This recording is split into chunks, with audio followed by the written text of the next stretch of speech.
ഇത് ഞാൻ ഇന്നലെ രാത്രി അന്വേഷണത്തിൽ നിന്ന് മനസ്സിലാക്കിയത് തീർത്തും അലംഭാവം കൊണ്ട് തന്നെയാണ് ഇത് വിളിച്ചു വരുത്തിയതാണ് എന്ന് തന്നെയാണ് ഞാൻ മനസ്സിലാക്കുന്നത്. തീർച്ചയായിട്ടും മുഖ്യമന്ത്രി അതിനു വേണ്ടുന്ന നടപടികൾ ഉടനെ കൈക്കൊള്ളും എന്ന് തന്നെയാണ് എൻ്റെ വിശ്വാസം.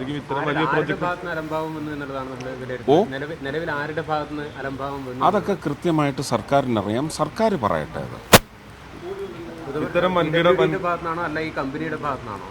അതാണ് പറഞ്ഞത്. അത് സർക്കാർ വിലയിരുത്തട്ടെ. ഞാൻ അതിൻ്റെ ഭാഗവാക്കല്ലല്ലോ. ഞാൻ എന്തിനാണ് ഈ ഉണ്ടയില്ല വെടി പൊട്ടിക്കുന്നത്? എന്തിനാണ്? അത് മുഖ്യമന്ത്രി പറയട്ടെ. മുഖ്യമന്ത്രി ഉത്തരവാദിത്വത്തോടെ അത് കണ്ടെത്തി അതിന് മറുപടി നൽകും. അത് അദ്ദേഹം പറയട്ടെ. വലിയ പ്രൊജക്ടുകളൊക്കെ നടക്കുമ്പോൾ കൃത്യമായ അതിൻ്റെ റിവ്യൂ ഒക്കെ നടത്തേണ്ടതല്ലേ സർക്കാർ? മിനിസ്റ്റർ പറയുന്നത് തങ്ങളുടെ അധീനതയിലല്ല, അങ്ങോട്ടും ഇങ്ങോട്ടും പരസ്പരം കൈവാരി. അയ്യോ, അതാണോ ഇല്ലയോ എന്നുള്ളത് മുഖ്യമന്ത്രി പറയട്ടെ. ഒരു മുഖ്യമന്ത്രിയാണ് ഇത് തുടങ്ങി വെച്ചത്. പൂർവ്വ മുഖ്യമന്ത്രിയാണ് ഇത് തുടങ്ങി വെച്ചത്. അപ്പോൾ ഇപ്പോഴത്തെ നിലവിലുള്ള മുഖ്യമന്ത്രി അതിന് മറുപടി പറയട്ടെ.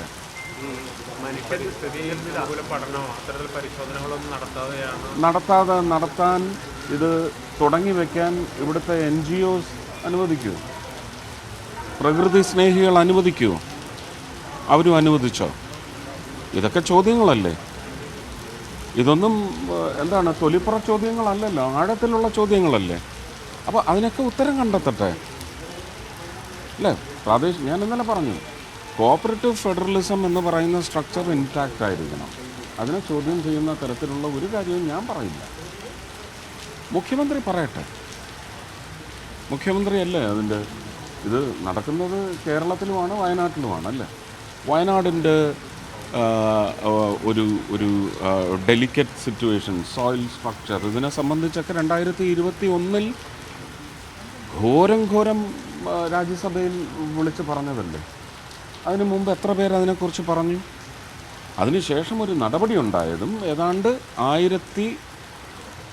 1800ഓളം അനധികൃത കെട്ടിട നിർമ്മാണങ്ങൾ ഉണ്ടായതിനെ സംബന്ധിച്ച് ഫയലടക്കം കേന്ദ്ര പരിസ്ഥിതി മന്ത്രാലയത്തിന് കൊടുത്തതിൻ്റെ നടപടികൾ അവിടെ തുടങ്ങിക്കഴിഞ്ഞു. അതിനെയും എതിർത്ത് വരുന്നവരുണ്ട്. അപ്പോൾ അത് സ്റ്റേറ്റിൻ്റെ ഉത്തരവാദിത്വമാണ്. അത് കേരളത്തിൽ അത് നടപ്പിലാക്കുക എന്നുള്ളത്. അത് അന്നത്തെ മുഖ്യമന്ത്രി അത് ചെയ്തോ ഇല്ലയോ എന്നുള്ളത് പരിശോധിക്കുക. ഇപ്പോഴത്തെ മുഖ്യമന്ത്രി അതിന് ആർജവം കാട്ടുമോ എന്നും നിങ്ങൾ അന്വേഷിക്കുക. ഈ അപകടത്തിന്റെ പശ്ചാത്തലത്തിൽ ഈ പ്രൊജക്ടിന്റെ ഒരു ഭാവി എങ്ങനെയായിരിക്കും? മുന്നോട്ട് കൊണ്ടുപോകണമെന്നാണോ? അല്ല, അത് വളരെ ഗുണകരമായ ഒരു പ്രവർത്തനമാണെന്നാണ് നമ്മൾ മനസ്സിലാക്കുന്നത്. അപകടങ്ങളിപ്പോൾ നമുക്ക് കോൾ മൈൻസിലൊക്കെ എന്തെല്ലാം അപകടങ്ങൾ ഉണ്ടാകുന്നുണ്ട് അല്ലേ. ആ അപകടങ്ങൾ ഉണ്ടാവാതിരിക്കാനുള്ള നമുക്കിന്ന് സോഫിസ്റ്റിക്കേറ്റഡ് സിസ്റ്റംസ് ഉണ്ട് ഓരോന്ന് ചെയ്തെടുക്കുന്നത്. അതിൽ പക്ഷേ ആ സോഫിസ്റ്റിക്കേഷൻ നമ്മുടെ ഒരു ലേബർ ക്ലാസ്സിന് വന്നിട്ടുണ്ടോ, അവർ സ്കിൽഡാണോ, ഇതൊക്കെ പെട്ടെന്ന് ജോലി തീർക്കാൻ വേണ്ടി ആരെങ്കിലും ഒക്കെ വിളിച്ച് പണിയെടുപ്പിക്കുന്നതിനകത്ത് വരുന്ന വീഴ്ച ഇപ്പോൾ നാഷണൽ ഹൈവേയിലും ഉണ്ടായിട്ടുണ്ട്. ഇതിനകത്തൊരു ടെക്നിക്കൽ ഫിനസ് ഇല്ലാത്ത ആൾക്കാർ അതിൽ പ്രവർത്തിക്കുന്നതിൻ്റെ വരും. നമ്മളെല്ലാ സ്കാനിങ്ങും കഴിഞ്ഞാണ് ഒരു ടെൻഡർ അവാർഡ് ചെയ്യുന്നത്.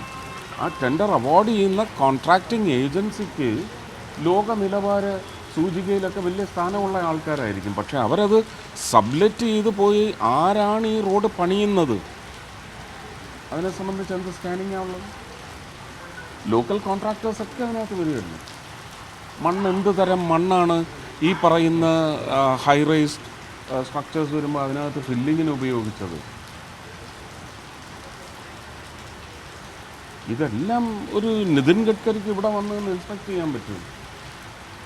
അങ്ങനെ എത്ര ലക്ഷം കിലോമീറ്ററിൽ അദ്ദേഹത്തിന് പോയി ഇൻസ്പെക്ട് ചെയ്യാൻ പറ്റും? അതുപോലെ തന്നെയല്ലേ മുഖ്യമന്ത്രിയുടെ കാര്യം.